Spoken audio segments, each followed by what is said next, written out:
Teman-teman semuanya, kalian tahu nggak nabi-nabi siapa yang pernah sakit gigi? Ini menarik teman-teman topiknya. Mari saksikan, Tuhan berkati. Nabi siapa yang pernah sakit gigi?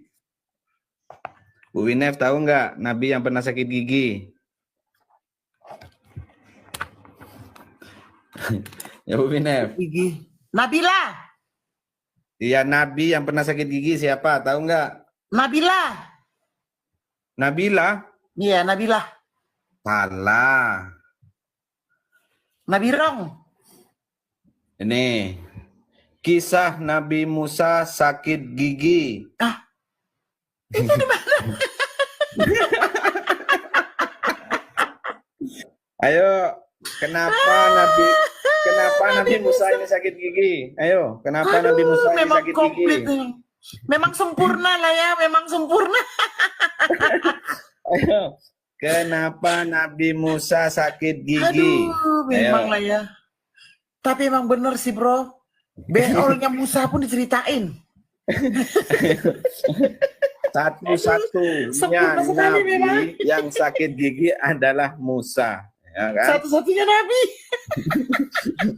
Kalau di dalam Alkitab, Musa ini adalah Nabi Exodus. Dia adalah Nabi pilihan Tuhan untuk membebaskan umat Israel dari perbudakan Bangsa Fir'aun. Israel, iya. Ya? Menuntun bangsa Israel keluar dari Mesir. Tapi kalau di sebelah, Musa itu bukan membebaskan Bani Israel, tapi Nabi yang sakit gigi. Kasihan amat. Aduh, ayo ya bye.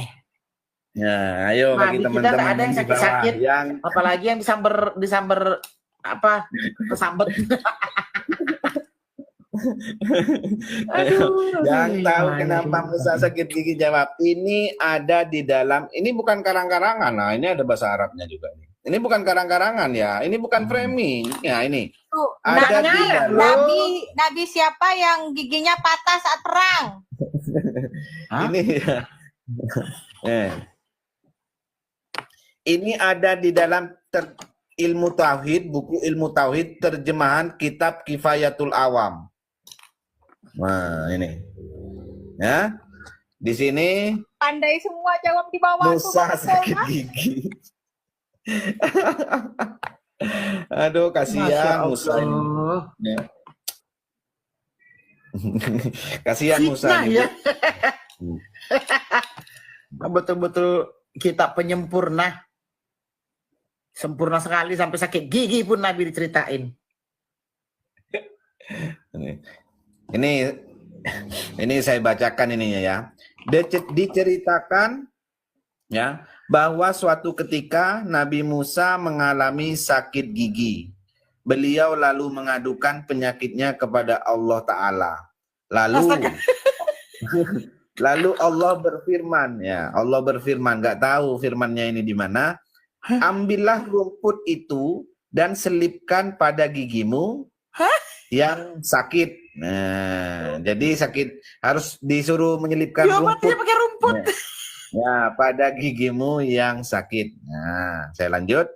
Setelah Nabi Musa mendapatkan rumput yang dimaksud, ya, dan kemudian menyelipkan pada giginya yang sakit, maka seketika itu pula penyakit giginya lenyap. Nah, tapi kambuh lagi nih sebentar lagi. Ya, sebentar lagi kambuh lagi. Obatnya kurang mujarab. Selang beberapa hari, penyakit giginya kambuh lagi. Nah, kambuh lagi. Gak ampuh obatnya gak ampuh. Dan beliau pun kemudian mencari rumput yang pernah menyembuhkan sakit giginya dan lalu menyelipkannya pada giginya yang sakit. Tapi apa yang terjadi? Giginya tidak sembuh, namun sakit giginya semakin menjadi-jadi. Waduh, Allah tak tepat, Allah tak benar. Kayaknya Allah ini salah kasih obat, Bu. Salah resep. Salah resep. Malah sakit giginya. Waduh, dokter aja bisa nyembuhkan gak kumat-kumat. Aduh. Yesus kita lah sembuh tidak kambuh lagi. Astaga. Bu Winef tahu nggak? Nggak. Nama bidadari di surga siapa, Bu? Nama bidadari di surga. Waduh. Apa, Bu? Ibu Boru apa? Mantan yang ono, mantan dari sono. Apa yo? Apa, Bu? Apa tadi nama bidadari di surga siapa yo? Yang pasti bukan saya, Bu. Astaga. Jadi maksudnya gue gitu. Aduh. Rifanora. Ada yang bilang Rifanora. Wih, ada yang bilang Jennifer. Yang tahu Aduh, nama ada Bidadari bidadari yang namanya di surga Rifanora, siapa? Bu. Betul itu, Dek. Betul itu yang di bawah jawabannya itu. Rifanora. Kalau Nah, saya pasti bukan jawabannya. saya, Bu. Nah, Yang jelas Jawabannya bukan kita ya. salah Uniripe. semua. Handono. Aduh, Oke. kalian ya. jawabannya ini. Mana kalian sebut-sebut Ini jawabannya. dari Uni. Jawabannya ini ya. Diriwayatkan dari Ibnu Abbas, beliau bersabda, ya Muhammad bersabda ya. Sesungguhnya Nabi bersabda, sesungguhnya di dalam surga itu terdapat bidadari-bidadari. Dikatakan kepadanya, namanya, ini bidadari namanya siapa kata Muhammad? Aina. Nah, Aina. Ini. Aina. Ya. Ayo, siapa yang bernama Aina di bawah? Siap-siap. Siap-siap jadi bidadari. Kalian tinggal Ini pilih. Suami siapa nanti yang kalian layani? Alam Ini goib. ada. Astaga, alam goib. Aduh. Ini ada di dalam kitab terjemahan Doko Ikul Akbar. Jadi kitab Doko Ikul Akbar ini ditulis oleh Imam Abdirrahim bin Ahmad Al-Qadhi ya tentang rahasia alam gaib dan alam akhirat.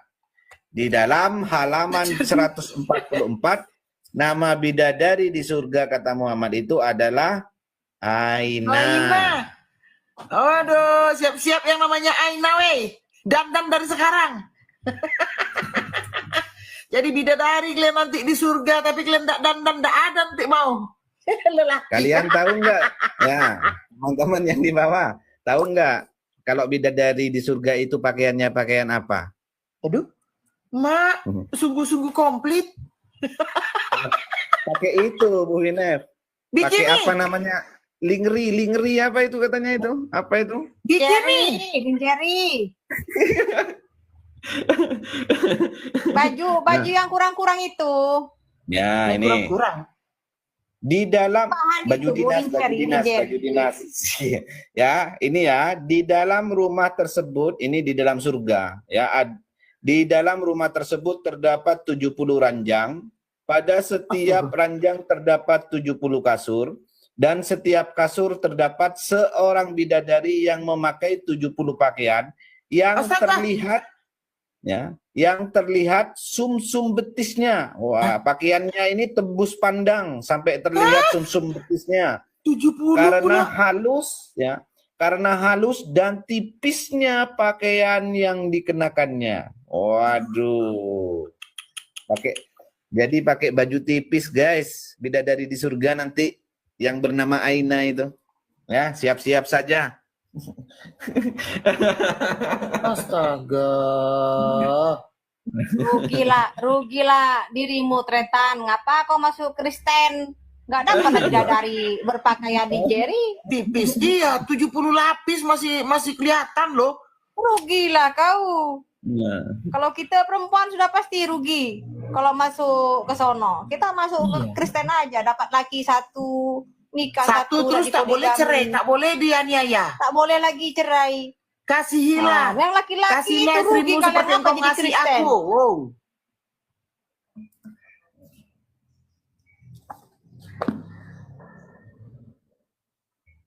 Ya ampun. Bagaimana mereka bisa menghayal setinggi itu ya? Ya, namanya juga kitab hayalan, Bu. Namanya juga laki-laki, Bu. Kalau menurut Bu Winef, Nabi Adam sama Musa hidup sejaman apa tidak, Bu? Ya tidaklah, ya amprut. Nah, nih. Ibnu Katsir, kisah para nabi. Ya, nih tebal. Wah, tebal ini. Ush, itu dibaca semua, bro. Iya, Bu. Pasal Mana cara kedua. bacanya macam itu? Banyaknya tuh. Perdebatan Nabi Adam dan Nabi Musa. Wah, jadi Iya, berarti mereka bertemu. iya. Jadi Nabi Adam ini ya berdebat dengan Musa. Nah, hidup sejaman, guys. Nah, itu Iya, saya berarti baca ya. sejaman. Saya baca ya. Imam Bukhari menuturkan Kutaibah bercerita kepada kami, Ayyub bin An-Najjar bercerita kepada kami dari Abu Salamah, dari Bu Hurairah, dari Nabi beliau bersabda, Musa mendebat Adam. Ia berkata padanya, katanya, kaulah yang mengeluarkan manusia dari surga karena dosa yang kau lakukan dan kau membuat mereka sengsara. Wah, kasihan ya. Nabi Musa ini berdebat dengan Adam. Berdebat ya. dengan Adam. Apa kata Adam? Iya. Nah, ini berdebat Jawab dengan Adam enggak? Adam. Belah otak kau lah, katanya. Ini ada di dalam kitab ini ya, Kisah Para Nabi, tulisan dari Ibnu Katsir, ya. Gitu. Suster Minatun. Kenapa nangis, sis? Nangis dia. Adam berdebat, Musa didebat, Adam didebat sama Musa. Gimana ceritanya? Aduh, ya baik.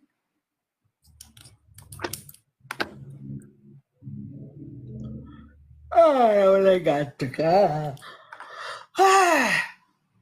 Bro syair berdarah. Aturannya Ya, Bu. bro lah yang bukain ayat untuk Bang CP ya. Kan lebih komplit.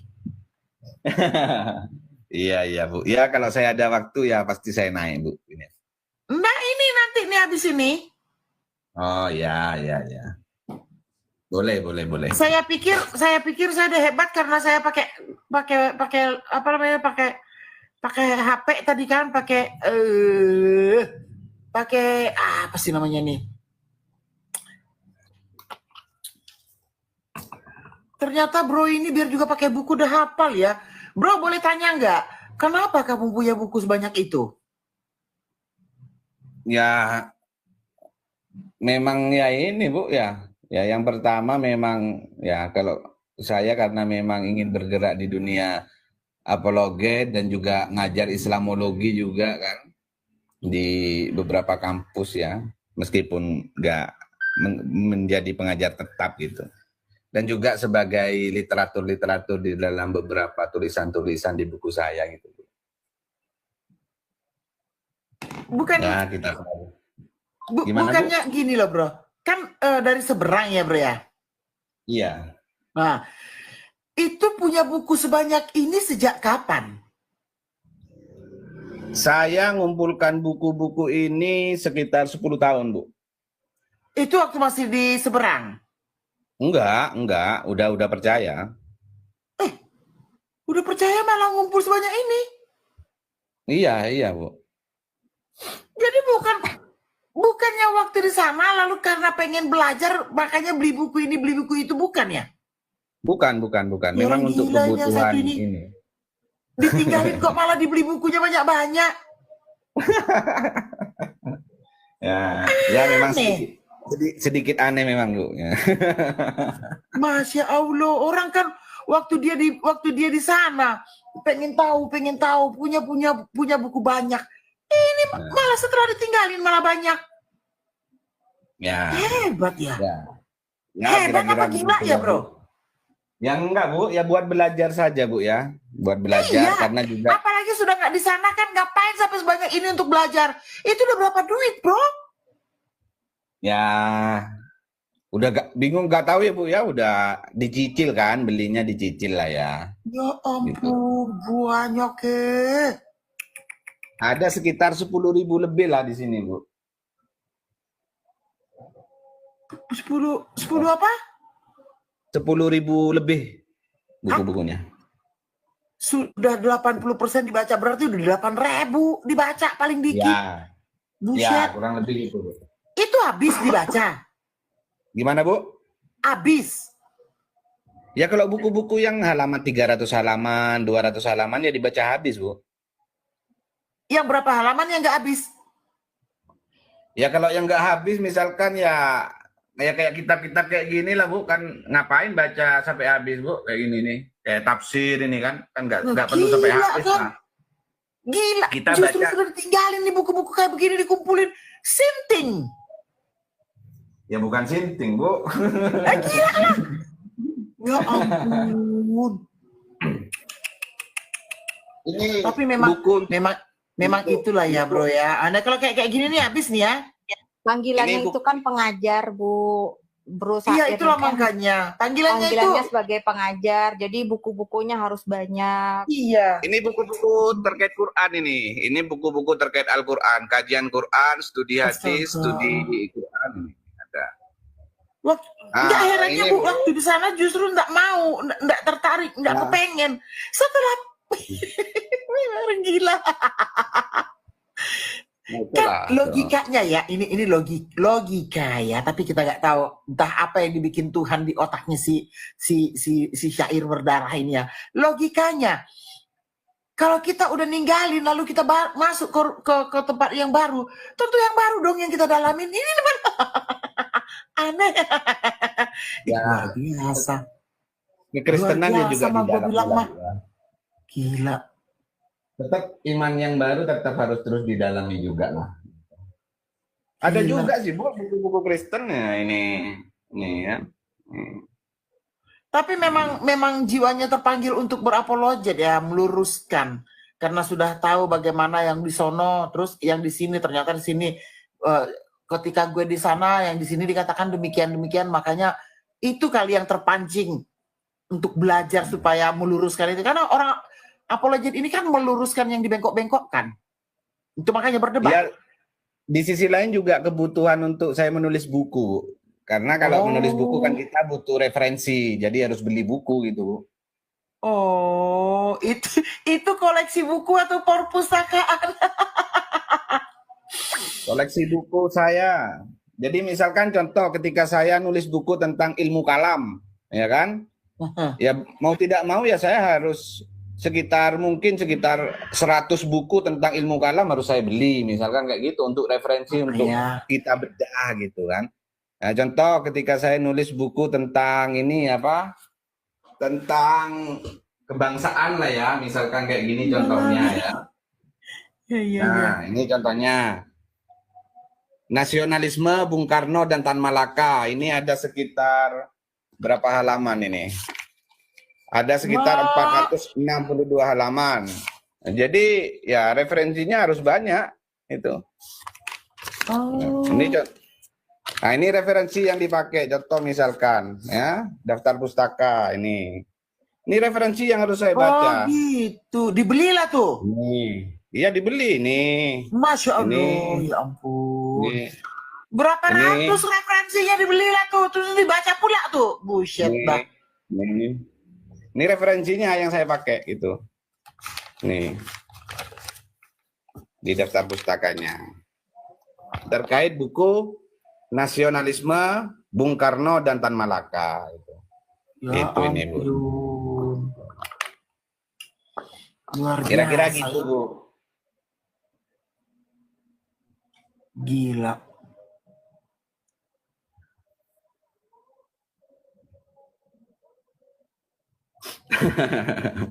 Gile. Ya sebenarnya ya ya buat apalah saya beli buku ini kadang kan? Iya karena memang itu tadi. Tapi nanti kalau udah bosan kasih saya ya. Siap, Timothy, aman. Bayar, enak aja kasih. Ya, siapa tahu kan berkat anak yatim itu dipedulikan gitu ya. Banyak kali. Ini ibu. Bayar Ini itu. Aku juga yatim piatu, nggak punya suami, lagi janda, ya kan? Aku juga yatim piatu loh. Aku juga yatim piatu loh. Adikku 2 meninggal loh. Nah tuh gimana tapi coba? ibu masih punya suami, enak. Tapi jujur loh, Ini kalau ada. sebenarnya saya nih, Kan belum pacar jadi ketawa tuh Teman-teman. Mas Bro tuh, ketawa dia tuh Iya. kan? Oh. Ini juga ada ini buku-buku Kristen, buku-buku lawas. Mau saya bagi-bagikan. Yang mau silakan DM kirim alamat ini. Dari sini. Mau saya bagikan ini. Ini. Enggak, Mbak, bercanda aku. Aku udah Bantuan nggak di situ, bersyukur. Pak? Ini buku-buku kayak gini. Nah, buku kayak gini. Nggak jadi minta aku, nggak jadi minta. Enggak.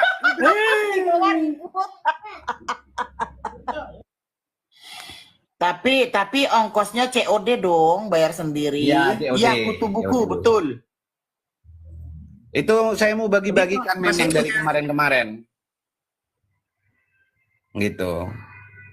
Kalau PDF saya ada sekitar 5.000 buku PDF. Kalau teman-teman mau nanti saya kirimkan linknya. Itu buku-buku Islam, kajian-kajian Quran, buku-buku Kristen semua ada. Nanti saya bisa bagi-bagikan linknya. Ada sekitar 5.000 PDF. Saya bagikan sudah gratis itu. Bu Winef. Yes. Aku loh baru ngomong saya anak yatim piatu janda. Ada yang TF-in aku loh, Bu. Ya Allah. Rezeki. Mantap. Gair. Mantap dong, puji Tuhan. Puji Tuhan, kan better nih, kan? Iya. Mantap itu.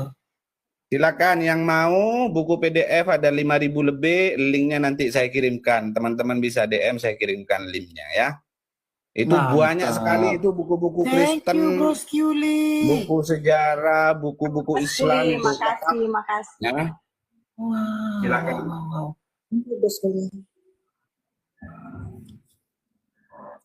Ada bukunya Bambang Nursena. Banyak kalau punya Pak Bambang ini. Ini punya Pak Bambang semua ini. Ini.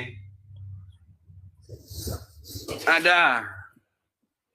Ini yang sering dianggap Injil asli. Ada 2 saya. Injil Barnabas. Ini Injil Apokrif ini. The Gospel of Oh, iya. Judas. Saya juga punya itu. Ya, ada.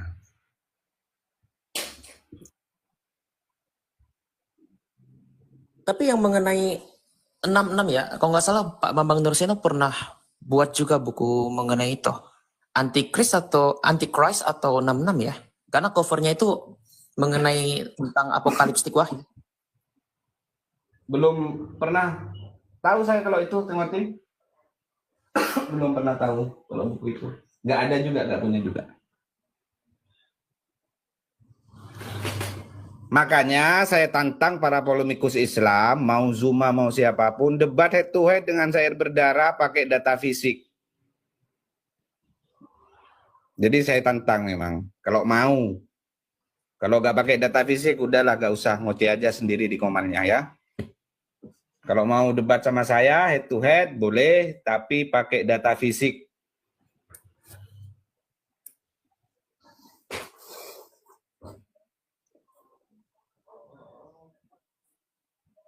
Gila lah ya.